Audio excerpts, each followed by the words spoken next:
Hello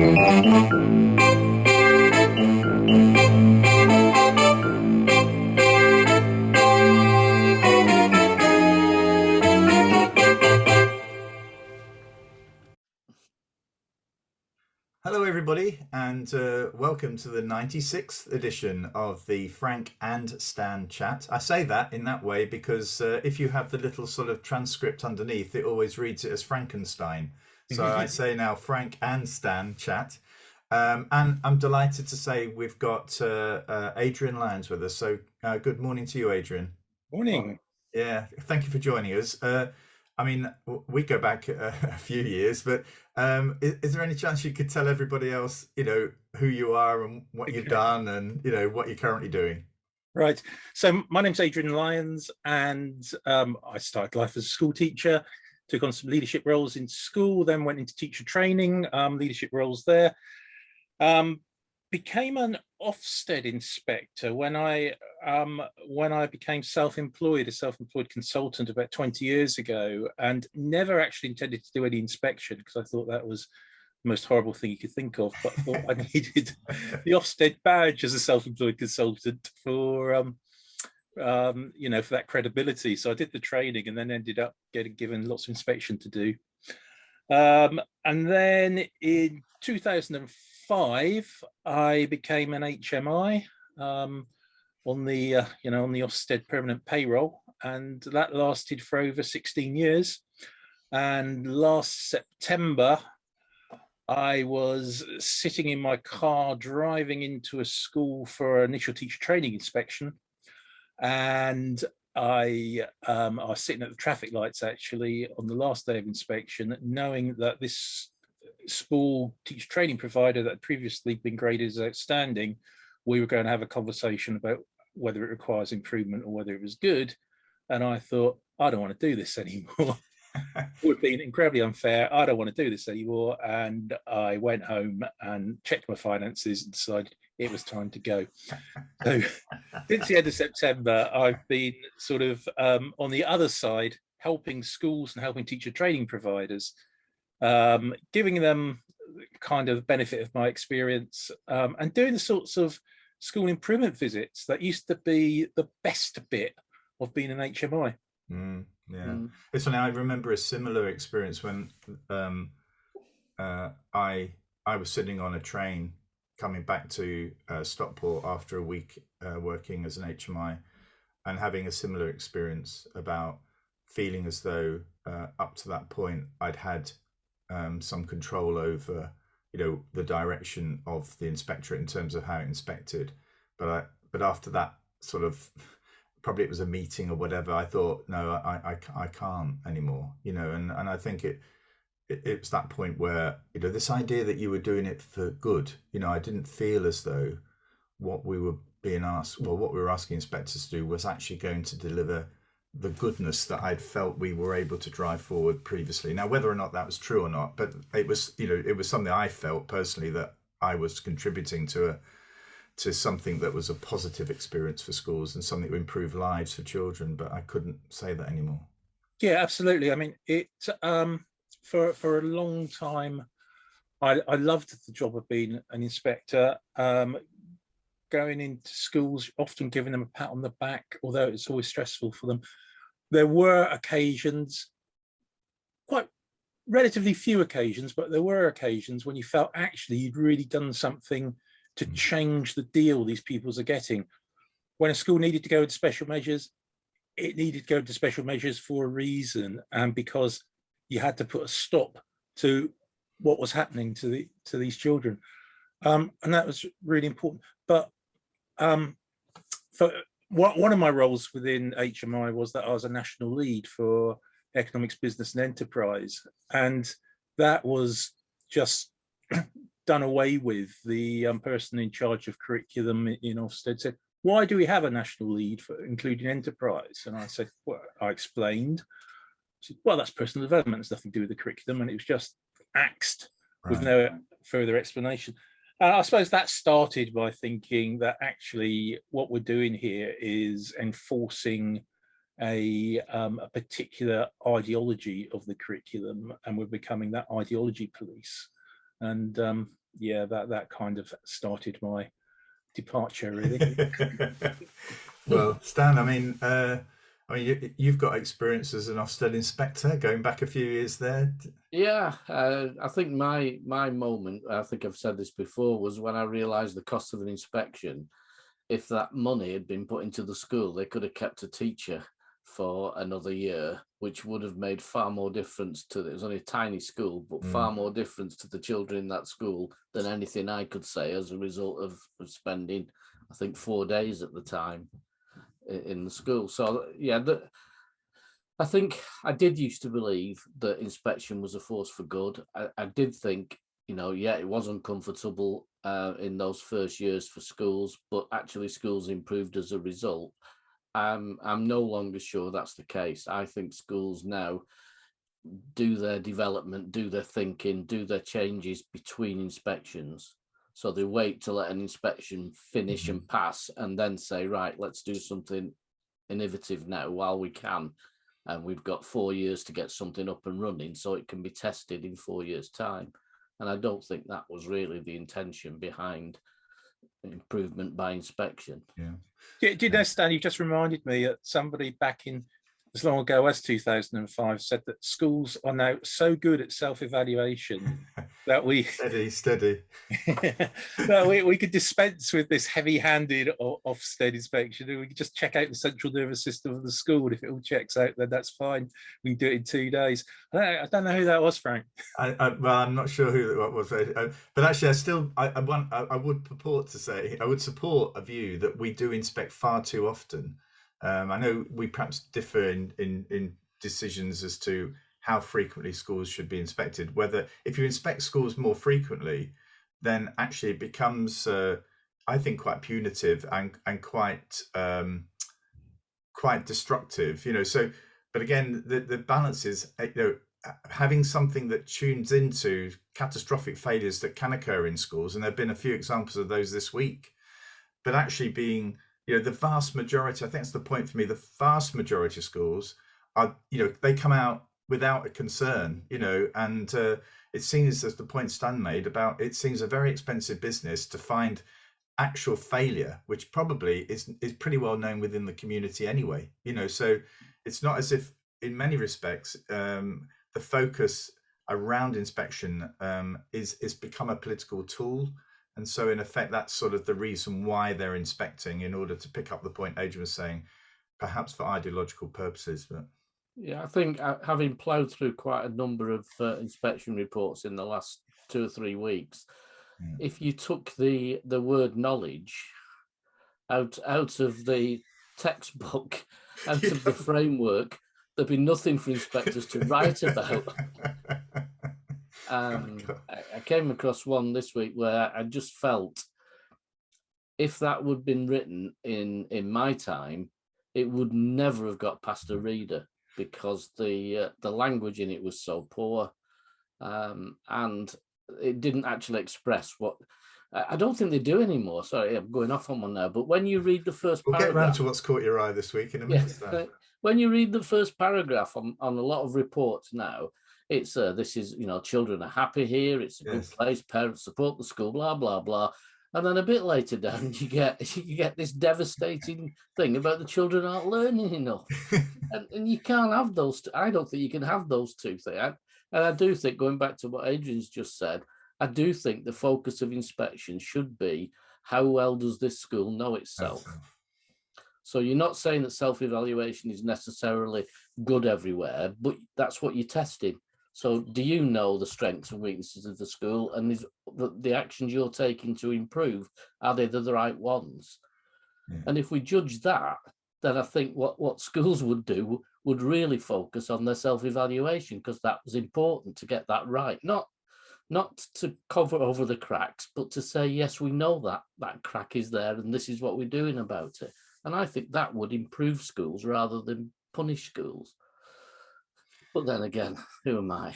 I know. Well, we're all slightly out of the mainstream now, aren't we? Which is, I don't know. I found it quite hard to sort of extricate myself from being an HMI, and I think for me I was glad that I didn't inspect again when I left. So I've never inspected since 2012. But I suppose in a way I look back on times, there weren't halcyon days. You know, I mean, even when I joined the inspectorate, I think you joined in 2005, Adrian, but I joined in 2001. You know, there was still, you know, issues around the inspectorate, and, you know, whether or not people were happy or content with the direction of the organisation, you know. But it did feel as though at that time, certainly in 2005, the pressure wasn't coming from government about the direction of inspection. It was coming from within the inspectorate. And so that point about, you know, the central nervous system, which I remember saying, you know, actually was something that David Bell, you know, supported and pushed very hard, you know. So I think that there was I'm not saying Ofsted's not independent, but it's independent of thinking, and pedagogy was there. It seems to have lost some of that, as people have realized that inspection is quite a useful tool for driving educational change through the system. You know, somebody said, well, I'll ask you both, would you go for an Education Act or go for a new school inspection framework if you wanted to, you know, to make change in schools? Which one would you go for, Stan? I'd start by changing the inspection first, because I think that's the one that schools would listen to. I think an Education Act usually takes a long time to actually impact at ground level, unless there's something significantly different in it. Whereas at the moment you announce a new framework, schools are on it. Yeah, but the problem with that is that you don't need any sort of democratic process in order to deliver that framework. I agree with you. Do you agree, Adrian? Yeah, I do. And I would just, to make that argument, I'd probably just use one word, which is citizenship. You know, it's on the national curriculum, but it's not a feature of inspection. So, well, what happened to SMSC? What has happened to spiritual, moral, social and cultural development? Where's that gone? That's a really interesting one too, because of course it's still there. But the word, I mean, if you just take the cultural bit of SMSC, of course, Ofsted's definition of cultural capital now is a very particular definition about the best that's been passed on from the and then you get into debates about who decides what's best. Well, no, you don't debate that really. It's very clear what Ofsted thinks is best, whereas and that comes as a shock to schools, because they've been used to thinking about cultural but in a very different context. Yeah. Okay. Well, I said in the when I was advertising this sort of this discussion that it would be on Ofsted, or at least there'd be a fair chunk of it. But let's get on to Stan's What's Caught Your Eye this week. Well, this is definitely not Ofsted, and definitely more mundane, but I suspect in the thoughts of most school leaders and governors at the moment. I was at a governors meeting last night where the school is part of a deal with the local authority to get their energy. It's a sort of a corporate. I think it's a corporate contract. Unfortunately, it's with the Russian gas producers, but it's coming to an end anyway next month. But the schools have been told to expect an increase of, I'll get this right, 826% in the cost of gas and 180% rise in electricity. And for this school, if that comes to fruition, it'll be a rising bill, not a total bill, but a rising bill of 37,000, which is the cost of a teacher. And a smaller school, you know, may not be able to make that choice anymore. No. And I did nick the phrase yesterday. I think there was another governor who said it. We're not talking now eating or heating. We're talking teaching or eating, or heating or eating. Yeah, it could be all three. I just think it's a significant change to a budget, which technically should be agreed next week. Yeah. And you're only informed this way. And as far as I was aware yesterday in the Chancellor's speech, there was no mention of money for schools to cover any additional costs. No, I'll get onto something that there was an announcement on later, but because so that I just say it, I know that I've been doing some work on digital education in Blackpool. There was an announcement yesterday that every school was going to have super fast connectivity to the site, and I think that I've been quite shocked at how poor that broadband connectivity infrastructure is in the areas that I've been working with, where there's certainly a lot. Head teachers themselves are not clear about what is fast broadband. So they enter deals and they're told by a company that this is super fast, and they just assume that that's right, and that's the reason why they can't then understand why the screens are not working in the classrooms, or they buy another 10 devices and they won't work, because it's not just the fact connectivity in the building isn't good enough, the speed of broadband coming into the school isn't good enough. So there was an announcement yesterday whereby some of the poorer communities, some of the poorer local authorities are going to get funding to help that happen by 2025, which I welcomed, but that wasn't obviously in the Chancellor's speech. You might not be able to afford to switch it on, Frank. You're shooting down my initiative now. I was thinking this is really good. It's not getting a mention because it's the price of living is the thing that's pushing everything. Yeah. But that kind of percentage and that kind of price rise on a school where budgets have been tight for as long as I can remember now. Where are they going to find the money from then, Stan? What was the decision? They have no idea.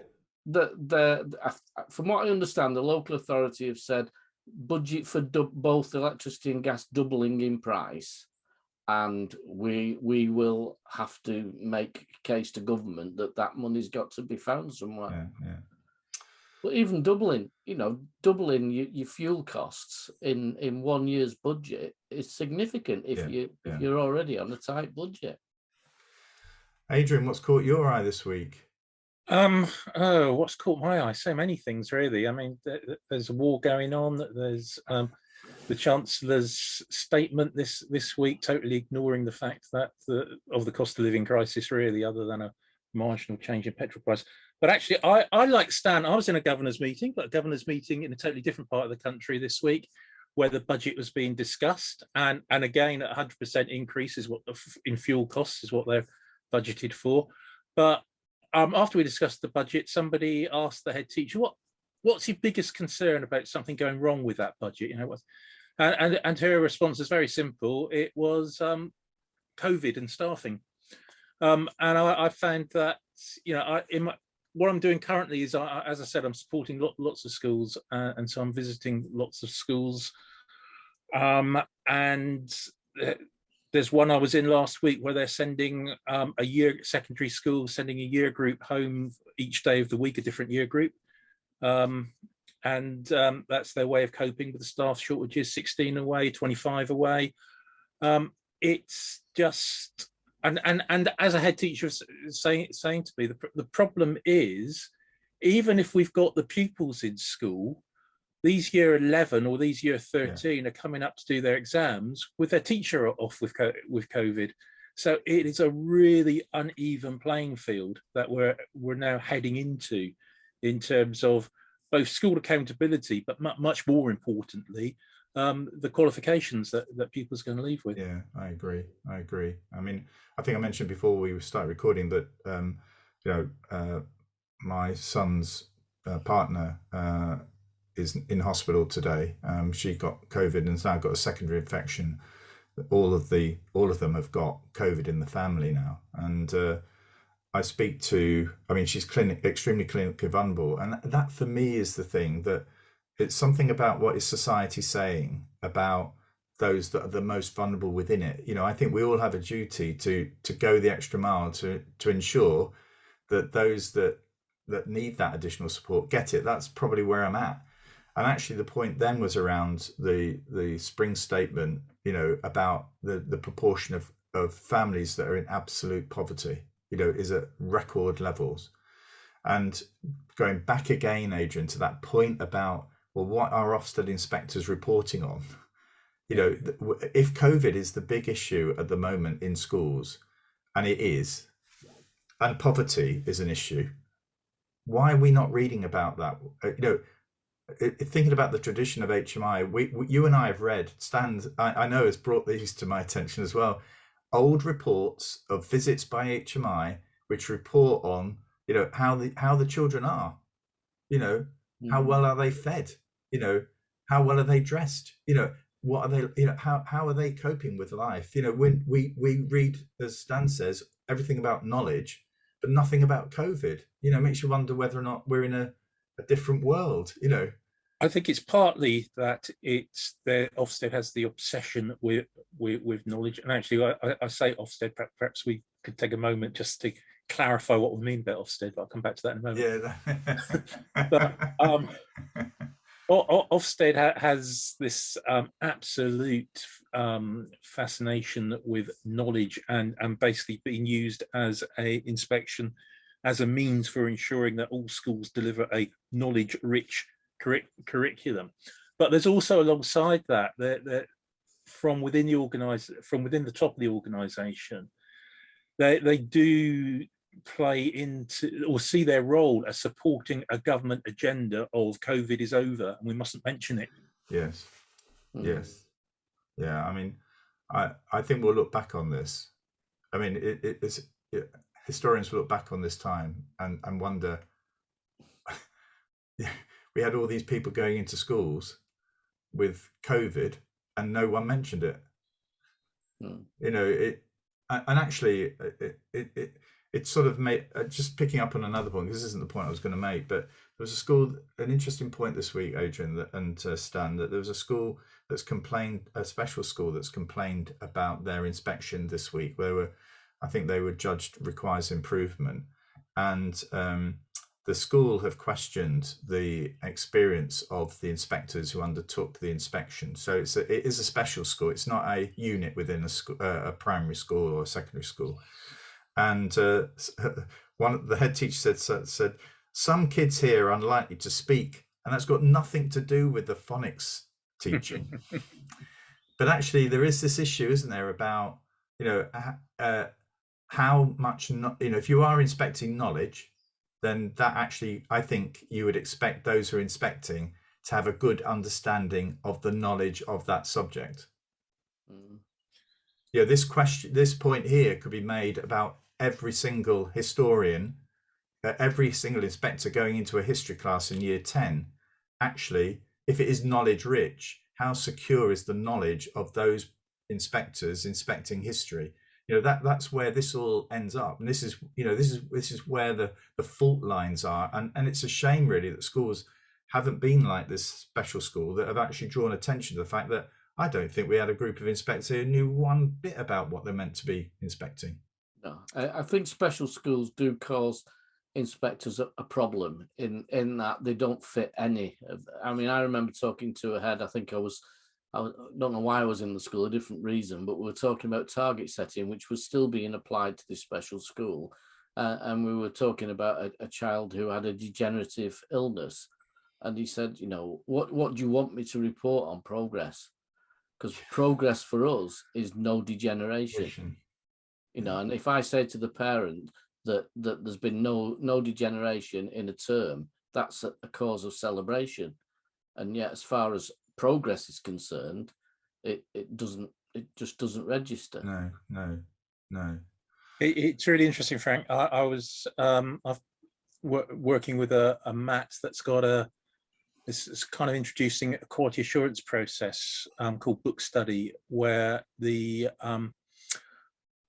a member of staff sits down with a group of pupils and talks about the typicality of what goes on in their lessons, looks at the books and as a starting point for the discussion, but really it's about teaching and learning that goes on in the lessons, rather than what you might see as a snapshot going in to visit the lesson. In many ways, it replicates the Ofsted current framework approach of talking to pupils, but the big difference is it's a subject specialist, whereas when it's an Ofsted inspection, it's anybody who happens to be scheduled, who's allocated a subject to do a deep dive into totally randomly. And the richness of the conversation that I've been privileged to watch, when it's a subject specialist doing it, is just far superior.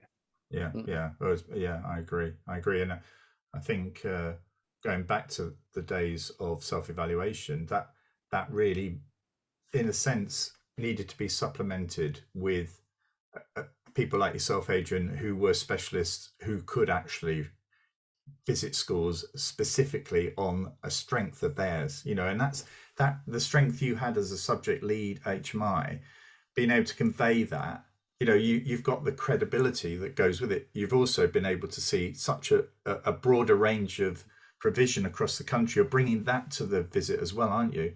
But those the deep dives that you know, the subject specialist working with schools has to be for a positive reason. It has to be to say, yeah, you know, you're doing this, this, and this, okay, but you could do it well. Have you thought of doing X, Y, and Z? Instead, it's not like that at all, is it? It's, you're not doing this and that, right? That goes into report, that downgrades your subject, that downgrades the school. That's the way it's been done at the moment, not as something to help the school build, but in fact to find fault with schools. And certainly that's how the schools I work with see it. So we're you know, my company's forever getting asked, can we go in and do some practice deep dives? Can we train the subject leaders to be able to deal with a deep dive? And I understand schools wanting to do that to make sure that they don't crash and burn as a result of a poor interview. But it would be so much better if we had, you know, when I was in Lancashire, we had subject specialists for every subject in primary. And we could have said, well, instead of a deep dive, why don't you have somebody in who can talk you through how you can make that subject better in school? And as Adrian said very early on, give you a pat on the back as well for what you've done so far. I don't see many pats on the back in Ofsted reports that I'm reading at the moment. I remember when we used to do good practice case studies. I know. Self-evaluation matters. I was featured as a head. But look, let me get on to what's caught my eye, because I think I was struck by the release of the current recruitment numbers for ITT subjects, and there is 17% of the physics target has currently been met. So it's likely that we will have, again, nothing new in it, a grave shortage of physics teachers. But I was picking up there, Adrian, that, you know, I think we said before, but the target for business is 36%, and the target for design and technology is 25%. The target for computing is 39%. And I think the point you were making before we recorded was, you know, these are things that are governed very much by the wider economy. But the wider economy needs young people with these skills, you know, in order for it to, you know, to get growth and whatever. So unless we have skilled experts teaching these subjects, particularly these subjects, I think we're going to have a continuing skills shortage further down the line.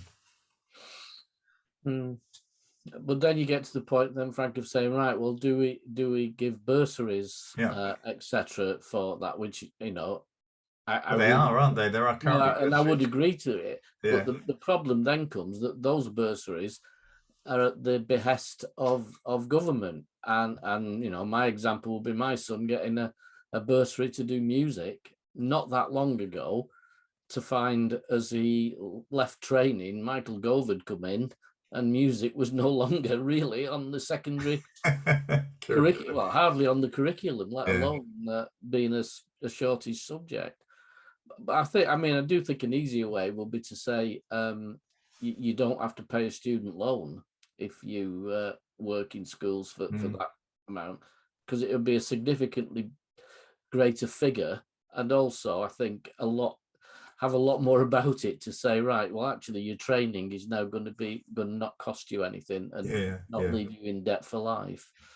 So it's quite bizarre, isn't it, that we actually charge people to train to be teachers? It's absolutely bizarre. Yeah. I mean, how dire is it then, Adrian, in your area, in business economics and stuff like that?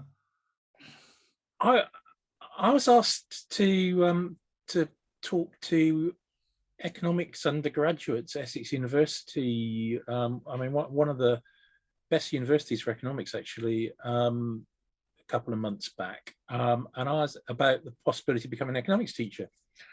And I was expecting about 6 people to turn up, and I actually had over 100. Wow. So, you know, from that point of view, it was great. But I can't have what. But number one, a lot of the undergraduates there are from overseas. They'll be going back. But number two, I think people were thinking of it as, if I can't find anything else to do, it would be too awful. And when the economy is in the, you know, when the employment rates are as they are, people can find other things to do.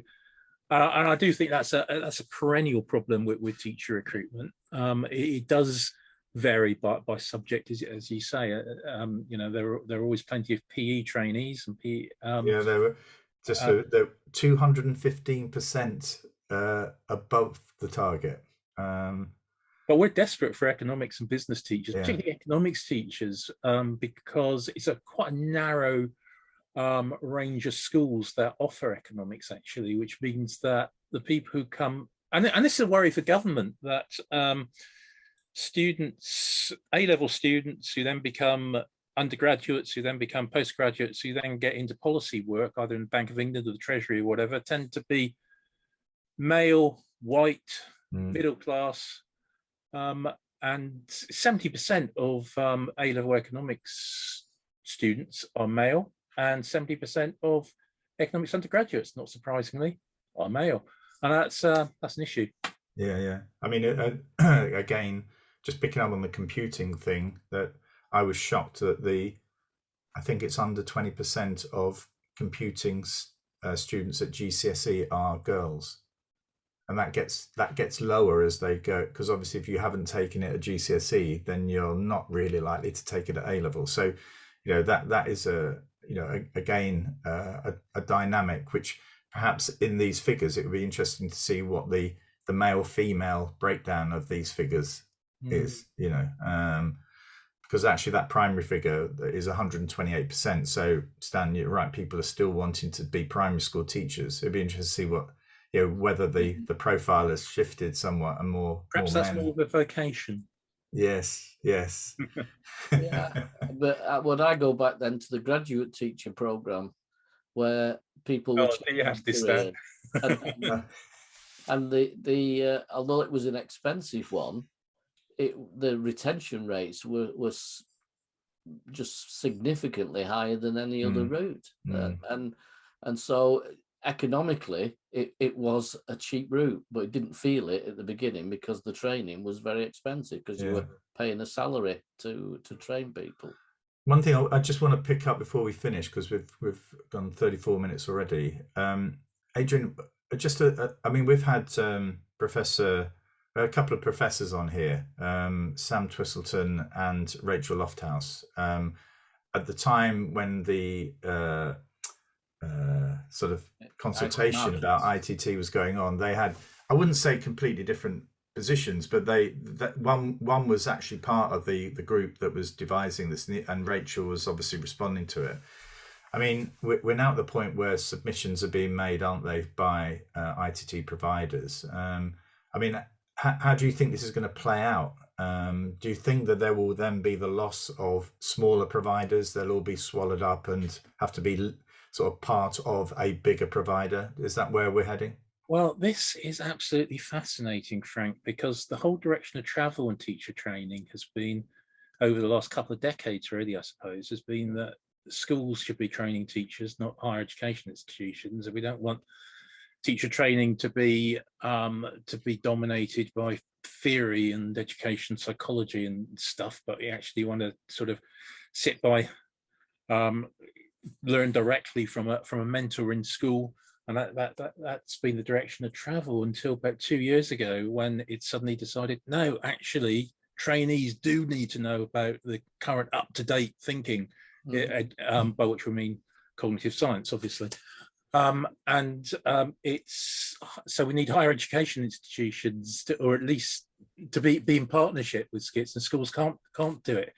Really fascinating. What I'm finding with people I'm working with is that certainly the skits are the school-centered initial teacher training programs are joining into bigger groups. It's the only way of putting in a bid. But some of the universities who are significant players and who are well equipped for this haven't actually put in their bids yet.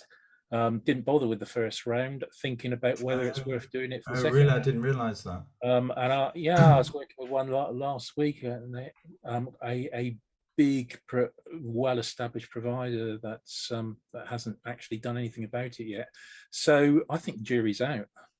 Right. Yeah, I mean, yeah, I'm a trustee, and the trustee in East Manchester, they have a small skit, but they're seeing the writing on the wall and looking at whether or not they should cuddle up with somebody else, and that they do sort of secondary provision particularly well, or they believe that to be the case. So they think that they would be a useful sort of foil for a primary based skit. I'm not sure where it's all going to end up, but there is the concern that at the end of the day they might fold. So we did have to think about, well, what happens? What happens to the staff? What happens to the provision? How do we ensure we get a flow of future teachers into the trust in that way? But anyway, I do think it's the swinging pendulum, as most things in education. We've gone from a highly academic form of teacher training to I'm not saying it's low level, but it's teachers training teachers, which in my view has always said we're preparing teachers for a job in one school. Yes. We're not preparing teachers for a job to be able to go to a different genre of school and still be successful. And so I do think sort of in school training is really important part. It's where you learn the craft. But I do think we've missed out on understanding teaching and learning, and particularly modern thinking on learning and the brain, and that makes it subject to ideology. Yeah, but Stan, there's an unrealistic expectation on the mentors in school. I agree. The feels that a mentor in school should be an expert, in the same way that a consultant in hospital would be more knowledgeable than a trainee doctor. Well, absolutely, quite right. But what are they expert at? The mentor in school, they're expert at how to, hopefully, although we find that actually they're chosen for different reasons, but hopefully in an ideal world, they'd be an expert at putting over how to teach, but not necessarily the expert on the educational research, up-to-date educational research. But the expectation from Ofsted is that they are, so that they're able to hold these high-level conversations with the trainees. It's not really the real world, is it? No, not in a two-form entry primary or a two-class primary school. Yeah, and I always go back. I mean, just finish on this. I mean, I remember when I think it was I don't know which Secretary of State it was, but Theresa May, her government announced that every school was going to become an academy. And I remember going on 5 Live and saying something like, well, I'd like to see who's going to be willing to take on the two classroom primary school in North Cumbria. That's simply, in terms of going into a trust, that is not very viable. So there are always sort of, this idea that we're going to do the whole thing's going to be like this is just a sign of somebody in London deciding it's going to be like this. Whereas actually the situation on the ground is nuanced and it's different, and it needs context, in order for it to actually sort of be understood and to improve the provision. But don't you think a lot of educational policy is based on schools in London? So the whole idea of parental choice, for example, your little school in Cumbria, there's not a lot of parental choice around there, I guess. No, there is no choice. You have your primary school, and actually there is no bus service between the villages, so you can't get that unless you drive. And if you can't drive, then you're stuffed. Because that came up at a governor's meeting recently, where a newly appointed parent governor said, I've just realised that there is no parental choice. I'm moving to secondary school, that there is no parental choice. We'll be given the school that we can go to, and that's it. Yeah.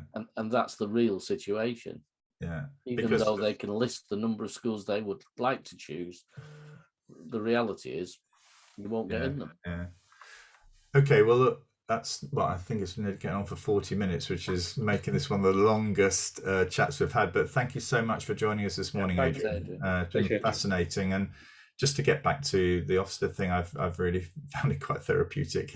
It's very nice actually to meet. I meet with Stan regularly. We've inspected together, and he knows Ofsted. But it's also very nice to have somebody like yourself who's got a long history as an HMI. And it made me think about the pendulum. We'll perhaps come back to this on another occasion, Adrian, but is the pendulum swinging back from frontline inspection into where it was perhaps when I joined, more in the advisory area and supporting area and advising government on what schools are actually like. And anyway, let's see where we are in a few years' time. Anyway, thank you all for watching and listening, and we'll see you all being well next week.